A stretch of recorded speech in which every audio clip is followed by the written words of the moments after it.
Y'all are wondering why you're seeing Jasmine right now live at 10 a.m. tonight or 10 p.m. tonight. Y'all wonder why is she here? I see her usually on Mondays. No, we have a lot to talk about because I was on one today. Anthony knows, Leon knows, everyone on LinkedIn saw that audio clip. And speaking of this audio clip, Leon, let's run the audio clip now of why Jasmine was upset today. Carolina Panthers, you decided to bench your number one overall pick, Bryce Young, for what? For what? We look at this organization. The organization has been poor for the past few years now. They have not built around him. You had to get Christian McCaffrey out of there because you were going to waste his years. And look at what he's become with the San Francisco 49ers. Now, Baker Mayfield, okay, you moved on from him. Look at what Baker Mayfield's doing with the Tampa Bay Buccaneers now. Sam Darnold, okay, we've had our things with Sam Darnold, but when he went to the 49ers, he got them some wins when Brock Purdy was injured. And now he has led the Minnesota Vikings to a 2-0 start. So it's not the people, it's actually the organization. And for Bryce Young, I feel so bad for this kid because there is nothing built around him to help him. The O-line is one of the worst in the league. The defense can't stop anyone. And your number one receiver is Adam Thielen, who is an older veteran receiver. I am not saying that Bryce Young can't make better throws, can't make better plays, and not turn the ball over. I understand that 100%. But we're not going to act like this is all because of him. This organization has not been good since Cam Newton took y'all to the Super Bowl. This is unfortunate and this is sad. And it's not just Bryce Young. There's been a lot of players that have come out of this organization and excelled with other teams. I've named them. Christian McCaffrey, Baker. Now, Anthony, that was my spiel. If people don't know, Carolina Panthers benched their starting quarterback, Bryce Young, who was their first overall pick last season. Now, we know he hasn't played well. And I'm just going to read you some stats that he had last year. So he did lead the team last season with 2,877 passing yards. That's decent for a quarterback that's just getting started, in this league and things of that nature. But, it was poor. Their running game, 902 yards on the season. That's not good enough. Adam Thielen, who was their number one receiver, did not play well, and he was injured a lot. Points per game, they were lucky to get to 15 points a game. And their defense allowed an average of 26 points per game, which was the worst, one of the worst in the league. And that trend is continuing into this year. But when we look at the Panthers, Anthony, benching Bryce Young, what are your thoughts? Do you agree with me? Is the question. Do you agree? And if you don't, just give me your spiel of what you think about this Carolina Panthers move. Listen, Jasmine, 100% I agree with you. Because my whole thing on this entire situation, hey, let me get my close-up real quick. Hey, listen, let me get my close-up real quick. I need everybody to listen to me on this one. The Panthers benching Bryce Young has to be, I don't want to say the stupidest idea, because you gave an arm, a leg, your lung, your heart, your brain. You gave up an entire body for this number one overall quarterback from Alabama. And you're going to bench him on his second season in the second game. The Carolina Panthers are in the bottom of the barrel in everything. Pass yards, rushing yards, points scored, first downs. And now look who they have backup. Andy Dalton. You want to look at somebody who hasn't had a winning season since 2015. That's the same year the Broncos beat the Panthers in the Super Bowl. And you want to rely on Andy Dalton, who has not had a good year since 2015. And that year he had A.J. Green. He had Bernardus Green-Ellis. He had – who else did he have that year? A lot of people that year. Yeah, he had a lot. I think he had a young Tyler Boyd that year. Yeah, exactly. Yeah. But then you got to realize Andy Dalton, he's not a bad quarterback. I'm not going to say he's trash, but I did some digging today. I did some stats. And from 2016 to 2019, his final 4 years in Cincy, right? Andy Dalton went 20, 35, and 1. 20, 35, and 1. And in his last winning season, he ended it losing to the Pittsburgh Steelers in the wild card. Mm-hmm. So you're telling me that this brand new head coach is saying, I want to bench our number 1 overall pick. What message are you sending? It's like for 20 years. Right. And to piggyback off of that, you know, we talk about Andy Dalton, who is a veteran quarterback in this league. We can say that he is a veteran, been in many playoff games. I'll say that even with the Bengals, had a very good run. But when we look at the Carolina Panthers, like I said in my audio that I went off today, you look at all the quarterbacks they've had in recent years. You had Sam Darnold. Look at what Sam Darnold is right now. He has the Minnesota Vikings 2-0, and they're currently leading the NFC North right now. I'm a Packers fan, so I hate to say that, but let's be real. That's what's happening. And then even before he got to Minnesota, when Brock Purdy went down, he had them winning games when Brock Purdy was down. Then he goes to Minnesota, and look at what he's doing. And we're even having conversation is Sam Darnold a better fit than Kirk Cousins was in Minnesota? That's a conversation that's being had. 2, Baker Mayfield was a Carolina Panther. Look at what he looks like right now in Tampa Bay.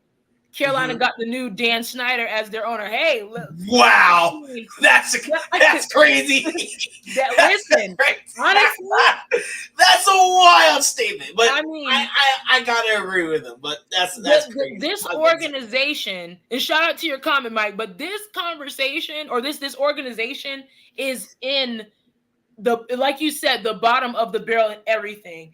And even though, yes, Bryce Young could play better, he has to understand to not turn the ball over. But at the same time, what has Carolina built around this young man for him to succeed? What have you built? The defense is 32nd in the league, and it's only 2 games in the season. How is that even possible? How? And the team, for one, you come out there, it says Red Rocket going to be shooting blanks. Blanks is the starter. But this is what I'm saying. Leave Andy Dalton alone, man. Right.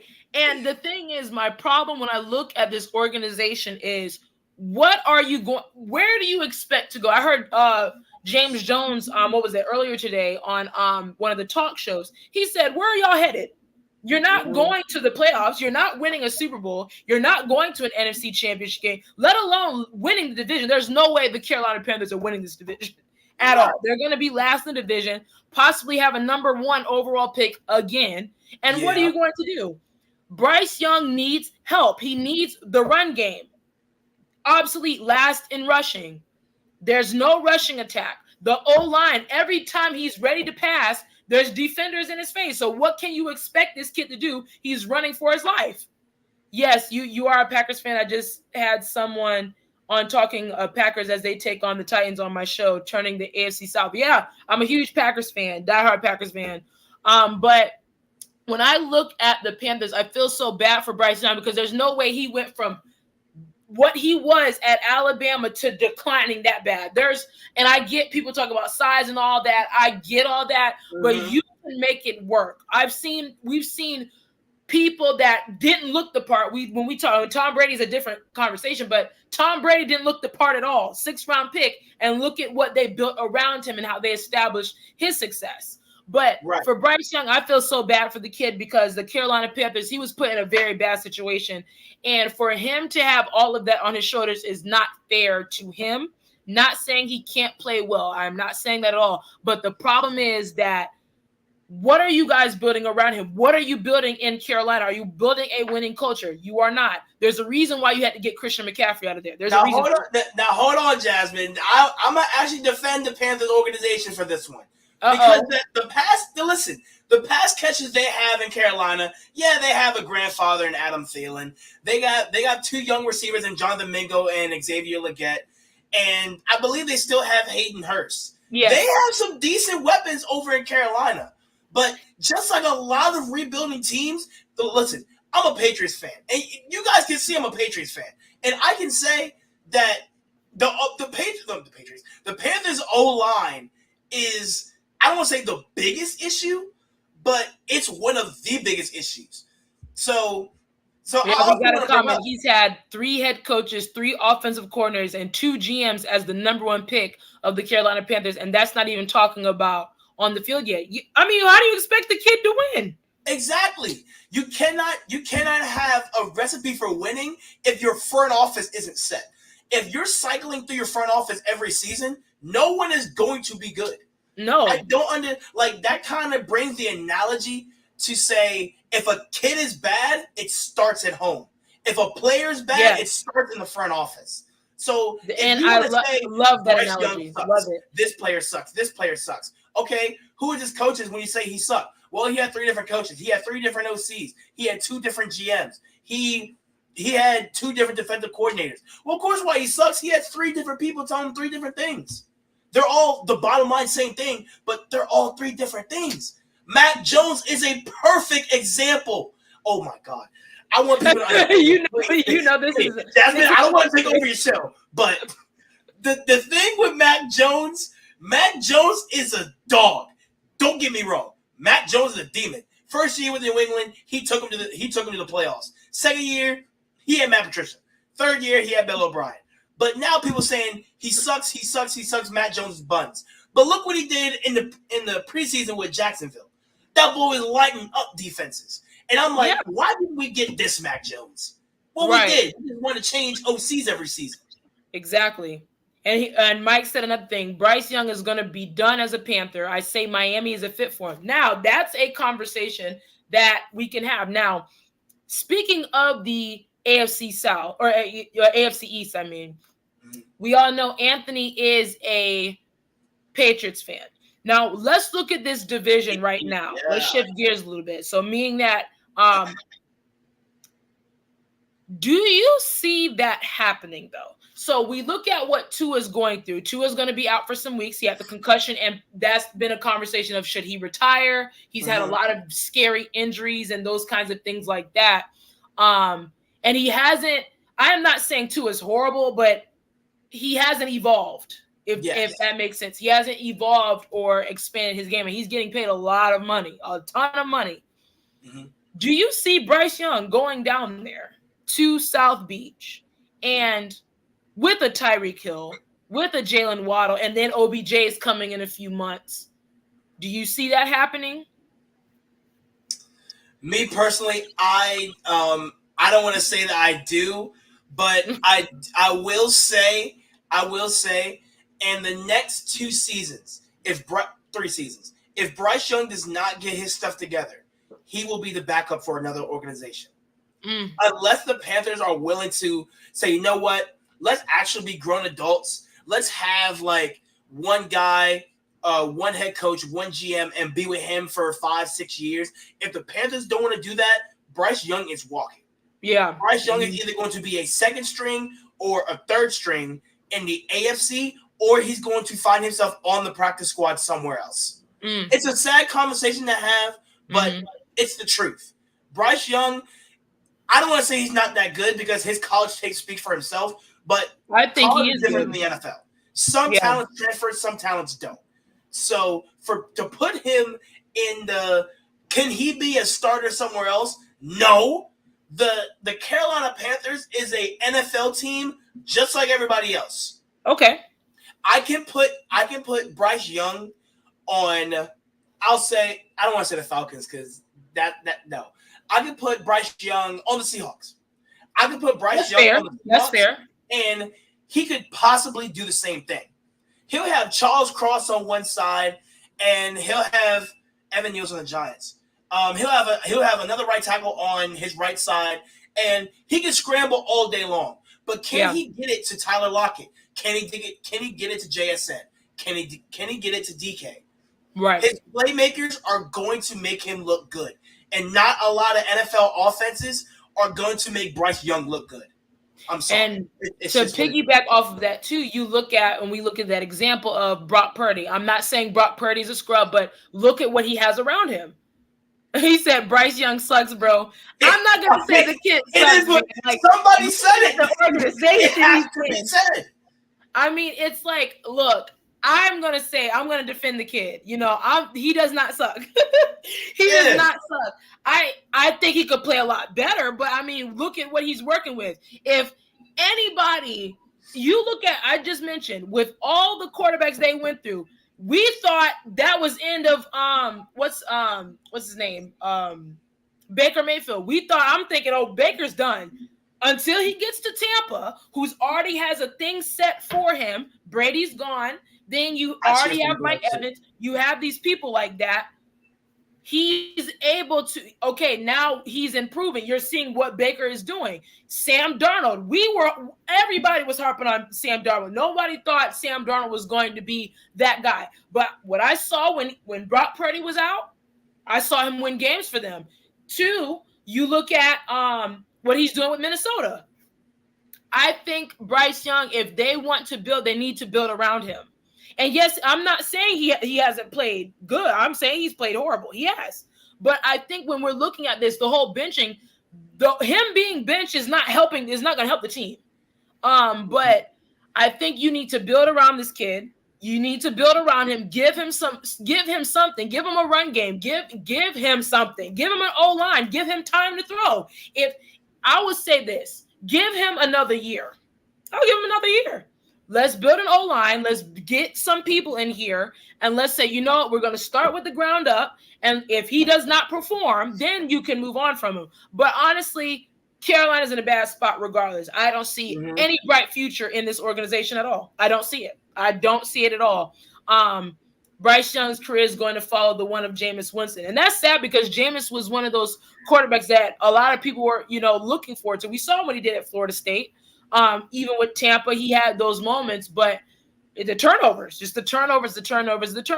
And I think 2 organizations right now that are in the gutter is the Cleveland Browns and the Carolina Panthers currently right now constructed. I look at what's going on with Deshaun. I'm not going to mention all the, the stuff off the all that stuff. That's no. It's that organization and the Carolina Panthers, they're in a very bad spot. Like a lot of money's being put in different places and people are not performing as well. So I do feel bad for Bryce Young. He's a very good kid. The kid does want to go play. I mean, we see what he did. And I know college is completely different. I know that. But there's no way you have that major decline that way. It just doesn't make sense to me. It doesn't make sense. And I think that you need to build around the kid. Give the kid options. You go through so many coaches, so many offensive coordinators. You can't expect somebody to do well. You have to work. Listen, stick with one person until the wheels completely fall off and there's no choice but having to move on from said quarterback. That's my opinion. It's not fair to these young quarterbacks that are coming in and, okay, here, you carry this organization on your shoulders, and it's not just the quarterback. It's really not. There's other things that have to go into place. Their defense is horrible. The defense can't stop anybody. Are you serious? Chuba ran for 6 yards, a 6-yard carry. We signed 2 guards. Are you guys watching? Yes, we're watching. The organization's been bad. I mean, if you're a Carolina Panthers fan, you cannot argue with that. You have a quarterback that is good. We've seen him in college, and I'm not saying college is different. I'm going to keep saying that, but we're not going to act like this kid just had a major decline like this. This organization's been bad. We thought Baker Mayfield was done until he left and got new scenery. We thought Sam Darnold was done. He has a new sense of scenery. Christian McCaffrey, new scenery. Look at the system he's in. We look at this organization. The organization is bad. It's been bad, period. There's no question about it. I am not saying Bryce Young cannot play better. He can 100% play better, but it's not all on him the way they're making it out to be. This whole team is not good on both sides. I don't care. They're last in every category. So we're not going to sit here and do that. But my thing is, I just hope that I hope that the organization does turn it around because they do have pieces. I'm not saying, like you mentioned, a lot of people. Adam Thielen is a veteran receiver that can still get down the field. I did see that play where he was wide open, but Bryce does not have time. Doesn't have time. Every time the kid turns around, the O-line is nowhere to block for him. And that's just the unfortunate thing right now. If you don't have an O-line and you got a young quarterback, it's pretty much doomed. It's pretty much doomed. But if I'm the Carolina Panthers, I'll give him a year. I'll give him one more year. I would. If he doesn't show any improvement, then move on from him. But benching him, what especially 2 games in, I don't agree with that. I don't agree with that. The season just started, and no one, I didn't expect the Saints to come out and just do that what they did in week 1, and then they destroyed Dallas the week. So is the Saints really that NFC team that's like, whoa, hold on? You know what I mean? So we look at that. I feel bad for the kid. I do. I hate to see young quarterbacks go out like that. I really do. But not to digress, I want to talk about your Patriots. The Patriots right now, they look decent. They're not a bad team. I see a lot of good stuff. What do you have to say, Anthony, about your Patriots, and what are your expectations, especially how the division looks? How do you expect that the Patriots will fare in the division? Well, I think we have a great shot in the division this year, and the reason why I say that is I'm not speaking ill will of Tua. I'm not saying ill will, but if the Dolphins just signed Tyler Huntley, so if Tyler Huntley can't throw to Tyreek Hill on a 50-yard bomb, I'm not worried about it. I'm not worried about it. Josh Allen's gonna be Josh Allen. So he's going to have those flashes where he's good, flashes where he's trash, but then he's going to have that run streak where he's the MVP. And the Jets are always going to be the Jets, but they're going to have Aaron Rodgers behind them. So they made some good spurts as well, and then you got the Bills. Right, yeah. So what the Patriots have to do is, first of all, they have to get their receivers open. We got Demario Douglas, Kendrick Bourne's coming back. We got Jalen Polk out of Washington. We got Javon Baker out of UCF and Hunter Henry. We got Austin Hooper. We have all these weapons that are able to get open, that's able to make plays, but we don't have the O-line to do that yet. Mm-hmm. Again, O-line, the conversation of O-line. O-line is the main problem. Yeah. If it wasn't a problem, Drake May would be lighting up this league right now. I'm not saying we will be 2-0. I'm not saying that. But I'm saying Drake May will be doing a lot better job than Jacoby Brissett. Now, I didn't see you though. I wasn't yelling at you. I'm just speaking in general. But shout out to you for subscribing. Hey man. Hey, look, that's a cool guy right there. Hey man. Right. Subscribe to Jasmine. You got to do that. But the Patriots have to focus on the run game because the quarterback is iffy. Their O-line is who knows. So we have to rely on Antonio Gibson and Ramondre Stevenson. Mm-hmm. Now, I'm going to say something that may ruffle some people's feathers. Ramondre Stevenson is a top 5 rusher in this league. I don't care what you say. Ramondre Stevenson is a top 5 rusher, not top 10. Very underrated, yes. Thank you. Because every single time that dude touches the ball, he does. Vision. Yes. Whether the O-line push, the way he releases his release is ridiculous. Yes, that's what I'm saying. But nobody ever wants to put him in their top 5. Their top 5, I promise, this will be everybody's top 5. But we keep hearing Micah Parsons. Yeah, it could be Micah Parsons. Listen. But look, everybody's top 5 is always going to be Christian McCaffrey, Nick Chubb, Derrick Henry, Saquon Barkley, and who the 5th one? That some people may put Alvin Kamara up there. Some people the way he's playing right now. The way he's playing, they'll put him up there. Other people they'll put Raheem Mostert, Devon A. Chain. A lot of people can go in that 5th spot. But I'm telling you, that 5th spot belongs to Ramondre Stevenson. Yeah, a lot of people don't want to talk about it. Now, Michael Parsons, are you listening? Stopping the run, sir. Please, stopping the run. Please, you cannot stop the run. If our O-line can get 3-yard separation, Ramondre's out of there. Yeah. Now let me finish up with this, Jasmine, because I don't want to ramble too much. Go ahead. But let me finish with this. Our next game is Thursday in New York. We are playing the New York Jets in their home stadium. The one thing that I want the Patriots to do on a short week is try to get Demario Douglas the ball. Try to get their rookie playmakers a shot. Jalen Polk got his first rookie touchdown over the weekend against the Seattle Seahawks. I'm happy for him. I love the guy. Drock said was completely absent Sunday. Who was? Completely absent Sunday. Not Stevenson. Stevenson was not absent. He had a 59-yard run. That boy was not absent. But yeah, we have playmakers. We can get them open. But what we have to do is we have to spread the ball around. We cannot force feed Ramondre. I'll say that to piggyback, when we look at the Jets the past 2 weeks, their defense has been shaky. Yes. So you can move on them, even though the last couple of years they've been in the top 5 on defense. But at these past 2 weeks, what we've seen is their defense can be had. So just a heads up, Jets fans. Just heads up. Heads up, because the Patriots are coming to town and we come in full force. We are ready for you. And when I look at this, AFC East division, Parsons, of course. I mean, Parsons he was gone that day. Listen, just so everyone knows that is watching, we despise the Cowboys. Out of everybody, I'm a Packers fan, so I don't like the Vikings, the Bears, and the Lions. But the team I despise the most is the Dallas Cowboys. I cannot stand them. But for Micah Parsons, I am sick of Dallas. I'm sick of everything. They always talk. I'm shout out to his podcast. He does very good, but where is that on the field? They cannot stop the run. That has been a constant conversation for the past few years about them stopping the run. They just can't. Jets defense just lost Jermaine Johnson to it. Yep, exactly. Mm-hmm. So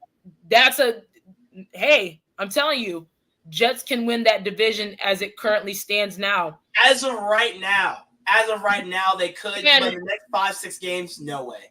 Because Aaron still can do what he needs to do.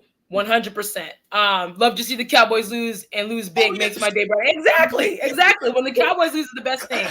But when we look at the AFC East, right? They're going to continue to talk about the Bills. I get all that, Josh Allen, but I cannot go full force on them. I cannot trust them, especially in big moments.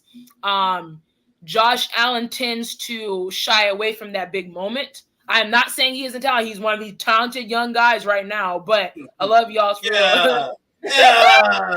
Cowboys talking about. Get him out of here. But when it comes to the Jets, if Aaron can stay healthy, and of course they've had some injuries, if he can stay healthy, he still can deliver the ball at the high level. They have weapons as well. I'm very concerned for Miami. Very, very concerned. Tyler Huntley, we've seen what he did in Baltimore. We'll see what he can do in Miami. I think, his running ability will help them a lot, especially because their O-line is still having issues as well. But I do see, Tyler Huntley fitting in well with them. But when you look at it, if the Patriots can, get some steam going, the Bills need to be careful. This is not going to be a cakewalk like it has been. Yeah. I think it's going to be a battle at the end. Especially, I do want to see that matchup between Aaron and Josh Allen to see how that looks. Because we haven't seen that. Josh Allen's going to get beat up this entire season. He's already exactly. And when it comes to the Bills, it's the question of when are they going to turn that corner?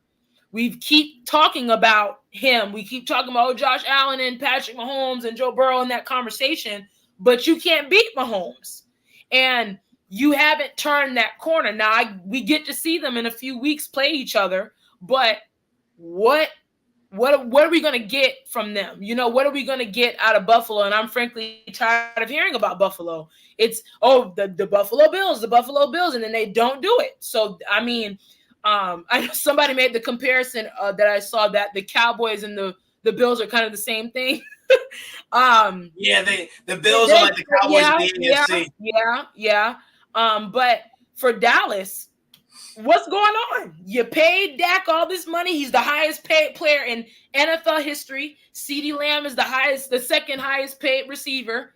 What's wrong with the team? What's going on? We got all these stars. We got all these different people. You bring Zeke back. You get Dalvin Cook. You got Micah Parsons. Now, I don't think Dalvin played. Has Dalvin even played yet? No, I think he's injured. I think he's injured anyway. But what's the point of signing him then? But honestly, you know what? When you look at the NFC East, I'm very concerned because I was thinking Philly can still be dangerous, but something is psychologically going on with Philly. They're 2-7 right now. They've been 2-7 these past heading into the season. So when we look at Philly, there's something psychologically going on in Philadelphia that's wrong. They have the weapons. I mean, if they can switch on that gear, they could definitely be a Super Bowl contender, but something is psychologically going on. Giants are obsolete. Washington, shout out, they got their first win. And then you got Dallas. The NFC East looks kind of weird. It looks weird. It looks very weird. Cook is on the practice squad, still getting repped up. Yeah. Okay. But, all right. If Dalvin Cook's on the practice squad, I'm okay with that. I'm okay with Cook being on practice squad. Mm-hmm. I don't think he needs to be in the game right now. Yeah. But Bill's turning a corner. They're sitting on the corner right. Yeah. They are. They're not. And again, they're in the same boat as Dallas. We keep talking about, whoa, you see how Dallas played. They destroyed the Browns and all the fans are freaking out. And then the Saints came in and did what they did. Dallas is not going to be to what they were in the 90s. They're not going back to that. And you have a lot of Dallas fans that want Jerry Jones gone, that whole Jones family gone. They want a new sense of self. Of course, Mike McCarthy. They want Mike McCarthy. They want a lot of people gone. They want everybody gone out of Dallas. But you're stuck with Dak. This is what you got. This is what, this is not a team that's gonna win. I don't see them winning. They might make a wild card, and then everyone is gonna rave like, oh, the Dallas Cowboys beat up on bad teams. That's what the conversation is. I don't see Dallas. I don't see the Bills. Jerry isn't going anywhere. Exactly. He's gonna stay right there, and you're gonna keep seeing them on Thanksgiving. They are the richest franchise. The Dallas Cowboys are the richest franchise in all of sports. They have the best media, deals. Jerry Jones knows how to market the team very well. But marketing a team that ain't winning, it doesn't matter. It's not America's football team. They keep telling me that it's not America's football team. But not Anthony, anymore. Before we get out of here, are there any thoughts, any expectations that you're seeing, and what are some teams to watch before we get out of here that you have on your radar? I'll make this short and sweet. I posted a tweet earlier. You guys can follow my Twitter at BigDogAnt4. That's Big DAWG Ant4. And one tweet that I had earlier was, can we talk about the Saints offense scoring 91 points on the worst defense in the league and in conversation the best defense in the league? Mm-hmm. And it's only a 3-point difference. Can we please talk about the Saints offense? The Saints is number one. Number two, I'm a little biased here. The Patriots. Please look out for us. Yeah, right. The whole world is going to count us out the entire season. The entire world count us out against the Bengals. The entire world count us out against the Seahawks. And I promise you the entire world is going to count us out against the Jets. Some people may got us winning a couple of lucky shots, but don't count us out just yet. Jerome Mayo has a new era in New England, and he's motivated that team to run through a brick wall. I love what he's doing. Right. Mm-hmm. And my third team to look out for, I would say the Falcons. The Falcons stunned the Eagles in 1 minute. They took that game last night. They took that game. I'm telling you, if the Falcons can stay consistent, have the great running game they did last night, if they can have a more consistent passing game to where they're never in that situation again, look out for the Falcons. So with that being said, I think the entire NFC South needs to be on watch. Because the NFC South is like he said the Falcons, no, son. Yeah, like don't really pay attention to them. It's like a kiddie league over there. But some teams are emerging. We don't want to see the listen. Now it's the Falcons and the Saints. The NFC South has been a laughingstock the past few years. It is not a laughingstock anymore. Right. Because now, you look at, I was one of those people these past couple of years, I saw the offensive, the receiving core that the Saints have had, and I said, when are they going to click? They have Alvin Kamara. You have weapons. When are they going to click? Is this the year they're clicking? Because so far they are clicking. Look, Rashid Ahid he's clicking. Yeah, Rashid is clicking. If Derek Carr can stay healthy, if he can stay consistent, that's the biggest thing. Those are the two big things for him. And if he continues like this, we're gonna have a problem. Who they? And listen, I'm telling you. But another thing, that game between them and the Bucs are not far off either. And I don't like the Bucs, even though I'm from the Tampa Bay area. But how they look, if Baker can do what he's doing, those are two teams that we are going to be talking about in the NFC. Very, very much so. Still don't count my Packers out. I know Jordan Love is injured. I shout out to Malik for getting us that win. He did what he needed to do. Yeah. The defense played very well. Malik did what he needed to do. And the what I appreciated about our game is, before we get out of here, I saw the Colts play the Texans week 1, and I saw how Anthony Richardson, who is an ex-Gator, shout out to him, how they played, and Tampa Bay area, but a Packers fan. Exactly. Isn't it crazy? Yeah, I am from the Tampa Bay area, born and raised, and I can't stand the Bucs. I cannot stand them. But when we look at the Indianapolis Colts and how we play them, it is a very big deal that for us, without our starting QB and our defense, to hold Richardson that much and keep and making him a turnover machine with those 3 interceptions. I was really impressed by how the defense showed up compared to how we played against Philly. But yeah, the Saints and the Bucs are they're a very scary team. Another team that I think could be a problem is those Cardinals. I do think so. Especially they battled the Bills. They did battle the Bills, even though they lost. And then how they played and how they got Marvin Harrison Jr. involved. If Kyler Murray can do that scrambling and throwing across, they're going to be a dangerous team too. That's a team. Those 3 teams, watch them. And then, of course, I do have my radar on the Patriots. They're going to be an interesting team. I wish we had our guy Cole come on because, he's a big Pittsburgh fan, and the Pittsburgh is right now leading the division. So I want to see what he has to say. They are leading the division, but I saw that you asked for our Twitter. So mine is just JASSYESK on Twitter. And then, Anthony, you could repeat your Twitter. That you can see it down below. That's my Twitter. Anthony, what's your Twitter? So my Twitter is Big Dog Ant 4. So how you spell dog is DAWG. It's not the normal way. Yeah. IGDAWGANT and then the number 4. Yeah. And then when you see it, you should see like an anime header and like me doing this. That's me. Yeah. So that's our Twitters and stuff. And if you guys are interested, you can come on the show. Hit me up. I love to have different guests on to talk about I talk about everything about sports. I talk a lot about sports. It's my life. But if you want to see more of my show, Jazz on Sports, I'm live every Monday at noon. But you'll see me throughout the week because I do little skits here and there, especially that audio I did on LinkedIn. I do stuff like that, audio, little shorts here and there. So I talk about everything. I talk about some of the hottest topics and stuff like that. So make sure to subscribe to Jazz on Sports and check out all the information. Thank you all for your comments. Shout out to all of you for giving y'all constant support. I am grateful and thankful. We're going to keep this thing rolling. Make sure to check out Anthony's show. He has 2 shows and he's rocking it too. Anthony, should tell the people about your show a little bit before we get out of here too.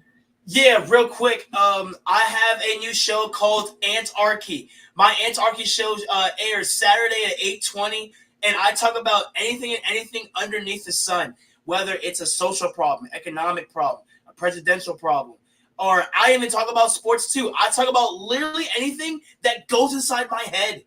Like, it just poof. I mean, you know Right. what? And my second show, that I have a gaming podcast, or a stream, if you will. And I do Mondays at 6:30 and Fridays at 8:20. So right now I'm playing a varied amount of games. So I'm waiting for Dragon Ball Spark and Zero to come out. Yeah. Once Spark and Zero comes out, I'm battling everybody. Everybody's getting the smoke. But right now I'm doing a rebuild with Nevada Wolfpack on college football. I don't want to buy Madden because Madden sucks. But if I do, I'm rebuilding. Madden is trash. Let's be honest. Madden is garbage.